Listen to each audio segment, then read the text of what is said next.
مرحبا أهل الكمال مرحبا أهل النوادي. Jadi Profesor Dr. Asy-Syahid Muhammad Said Ramdan Al-Buti, seorang ulama besar di zaman kita, beliau meninggal lagi ngajar tafsir Al-Quran di Bom. Meninggal lagi mengajar tafsir Al-Quran di Suriah.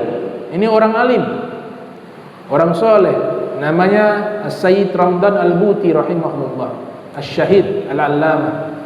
Beliau punya kitab sejarah namanya Fiqhu Sirah. Beliau mengatakan bahwa seluruh para nabi, mulai dari Nabi Adam sampai Nabi Muhammad SAW, mereka punya dua ajaran fondasi yang sama. Jadi semua para nabi pasti membawa dua prinsip, dua ajaran yang seluruhnya sama, yang seluruhnya membawa. Yang pertama, satu, masalah akidah. Masalah akidah, mengenalkan manusia kepada Allah Subhanahu wa taala. Allah Maha Esa. Itu semua para nabi begitu.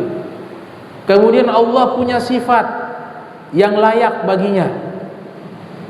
Ini diperkenalkan oleh seluruh para nabi. Dan seluruh para nabi adalah muslim, Islam. Seluruh para nabi Islam. Karena kenapa? Nabi Ibrahim punya wasiat di dalam Al-Quran mengatakan, wala tamutunna illa wa antum muslimun. Janganlah kalian meninggal kecuali dalam keadaan Islam. Ini pernyataan bapaknya para nabi Bani Israel, yaitu Nabi Ibrahim alaihissalam kepada anak-anaknya. Jadi tidak ada nabi selain daripada agama Islam. Nah, akidah yang dibawa oleh para nabi, para rasul dari dulu, dari Nabi Adam sampai Nabi Muhammad SAW, tidak ada yang berbeda. Tidak ada yang berbeda, semuanya sama. Itu yang pertama. Yang kedua yang dibawa oleh seluruh para nabi, para rasul, disebutkan dalam kitab Tanwirul Qulub, itu menyebutkan ada 124.000 para nabi dan para rasul. Ada yang mengatakan nabi 313, ada yang mengatakan rasul yang 313. Tapi jumlah keseluruhan manusia-manusia pilihan ini 124.000 orang. Ini riwayat dari Abu Dzar Al-Ghifari radhiyallahu anhu. Dari 124.000 orang semuanya membawa satu pemahaman akidah yang sama, tidak ada yang beda. Dari Nabi Adam sampai Nabi Muhammad SAW. Makanya Nabi katakan, "Matsali wa matsalu anbiya min qabli."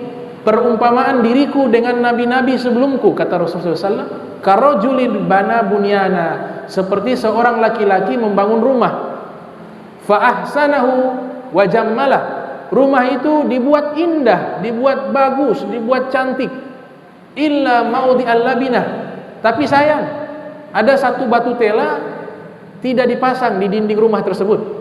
Kira-kira indah tidak? Tidak indah. Rumah sudah bagus tapi masih kurang satu batu tela. Kata Nabi, illa maudhi'a labina. Rumahnya sudah bagus, kurang satu tela. Faja'alan nasu yatufuna wa yu'jibuna lahu. Maka orang-orang yang lewat di rumah itu, mereka akan mengatakan wa yaquluna halla wudihat hadhil labina. Mereka heran, ini rumah bagus tapi sayang kurang satu batu tela.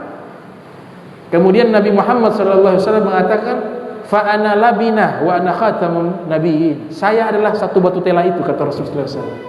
Dan saya adalah penutup para nabi, kata Rasulullah SAW. Hadis riwayat Muslim. Hadis sahih riwayat Muslim. Jadi akidah tidak ada yang berbeda. Nabi Adam sampai Nabi Muhammad SAW sama. Yang kedua yang dibawa adalah tasyri', hukum agama. Nah, hukum agama ini wal akhlak, selalu berbarengan dengan akhlak. Hukum agama berubah, akidah tidak pernah berubah dari ajaran para nabi. Tapi kalau hukum agama berubah. Seperti apa? Nabi Adam, di masa syariat Nabi Adam boleh nikah antara saudara karena kondisi. Ini syariat ini jangan ditarik di syariat kita. Jangan baca kisah Nabi Adam ini bisa nikah sesama saudara. Ini Nabi Adam punya anak-anak. Ini syariat sudah dihapus. Haram nikah dengan saudara. Berarti hukum bisa berubah. Yang tidak berubah juga adalah akhlak. Seluruh para nabi, Nabi Adam sampai Nabi Muhammad SAW, seluruhnya mengajarkan akhlak perbuatan baik. Oleh sebab itu pernikahan ini satu hal yang sangat penting. Di antaranya juga menjaga seseorang daripada terhindar dari terjerumus dalam perzinahan. Dan dengan nikah menarik rizki. An-nikah yajlibu rizqa. Nikah itu menarik rizki. Cinta itu adalah pernikahan.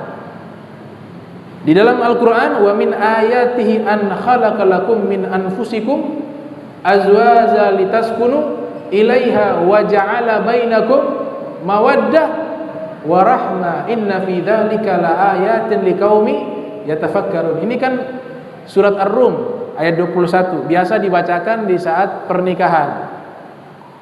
Hasan Al-Basri menafsirkan daripada tanda-tanda kebesaran Allah Subhanahu wa taala, Allah menjadikan kalian berpasang-pasangan agar kalian tenang kepadanya dengan ketika berpasang-pasangan. Nabi katakan an-nisa'u syaqa'iqur rijal, wanita-wanita itu belahan jiwanya para lelaki, kata Rasulullah SAW.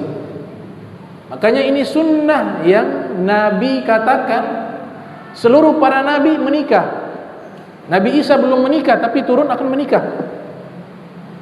Arba'un min sunanil mursalin, 4 hal daripada sunnah-sunnah para rasul. Yang pertama an-nikah, menikah. Yang kedua adalah tib, menggunakan minyak wangi. Yang ketiga adalah siwak, para nabi menggunakan siwak. Yang keempat adalah memakai celak mata. Itu sunnah-sunnahnya para rasul dan para nabi, kata Nabi Muhammad SAW. Disebutkan dalam kitab At-Tibun Nabawi, disusun oleh Imam Zawzi Al-Qayyim. Wa ja'ala bainakum mawaddah. Allah jadikan dengan pernikahan, Allah jadikan jika kalian berpasang-pasangan, itu bagian tanda kebesaran Allah punya rasa cinta. Hasan Basri menafsirkan rasa cinta di sini an-nikah, menikah. Karena cinta tanpa pernikahan mendatangkan dosa. Kalau sudah jalan berbarengan, sudah pacaran, tapi cinta kemudian dilanjutkan dengan ijab qabul, menjadi pahala. Al-mawaddah warahmah, kemudian dijadikan kalian saling rahmah, berkasih sayang. Al-Hasan Basri menafsirkan rahmah di sini adalah al-walad, lahirnya anak. Lahirnya anak itu rahmat dari Allah Subhanahu wa taala. Dan Nabi banggakan kalau kita banyak keturunan. Nabi katakan tazawwazu tanakahu takatharu fa inni mubahim bikumul umama yaumal qiyamah, atau kama qala Rasulullah sallallahu. Nikahlah kalian, perbanyaklah turunan, saya banggakan kalian dengan jumlah yang banyak di hari kiamat, kata Rasulullah sallallahu. Jadi nikah niat memperbanyak keturunan, tapi dengan syarat, bukan memperbanyak keturunan yang murabbal, bukan. Apa yang mau dibanggakan sama Nabi? Banyak keturunan semuanya kaflal, tidak ada sholat, jadi pemabuk, nggak dibanggakan. Yang dimaksudkan Nabi banggakan, orang tua ini dia merencanakan kalau anak yang dia lahirkan nanti dia akan didik menjadi anak yang baik, anak yang bisa membanggakan Nabi Muhammad SAW. Tapi kalau tidak bisa, tahu diri, oh ini saya nggak bisa didik anak ini. Sudah ada anak 11 semua murabal semua. Oh jangan tambah lagi sudah. Tapi kalau dia bisa didik 11 jadi baik, 10 jadi baik, 9 jadi baik, maka perbanyak keturunan. Itu membanggakan Rasul sallallahu alaihi wasallam. Makanya Al-Habib Ali Muhammad Al-Habsyi mengatakan basyiru wajhan nabiyakum bisoleh a'malikum. Bahagiakan wajah Nabi kalian Muhammad sallallahu alaihi wasallam dengan amal soleh kalian, kata Al-Habib Ali Muhammad Al-Habsyi. Allahumma jam'ana hadza jam'an marhuma wa tafarraqana min ba'di tafarraqa ma'suma wa la tadul minna wa la minna syaqi wa la mahruma. Allahumma nadhi qulubana li ta'alluqi biman dunak waj'alna min qaumin tuhibbuhum wa yuhibbuna. Subhanaka bihamdika asyhadu an la ilaha illa anta astaghfiruka wa atubu ilaihi. Wa sallallahu alaihi Muhammadin wa ala alihi wa sahbihi wa barik wa sallam wa lakum minkum. Wassalamu alaikum warahmatullahi wabarakatuh.